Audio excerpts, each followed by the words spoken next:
What's good, everyone? It's your boy Terry speaking from the garage shop. Now, this is my 12-bolt rear out of 1970 Chevelle that has been shortened and modified. We got the Torino bearings and we also got the bolt-in axles. I'm talking about all up in here, this area.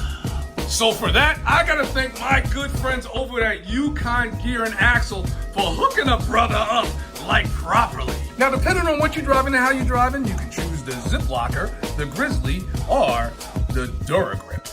I went with the Duragrip Posi Traction with those composite clutches. Don't forget the ring and pinion gears. For me, it's always 410s. And while you're at it, pick up a Master Overhaul Kit. And you can pick all this up from Summit Racing. We got the tools and we got the talent. So make sure you subscribe, friend, do all the social media things, because what we're gonna do is we're gonna do a step-by-step install this into that. And you don't wanna miss it. So as always, be easy.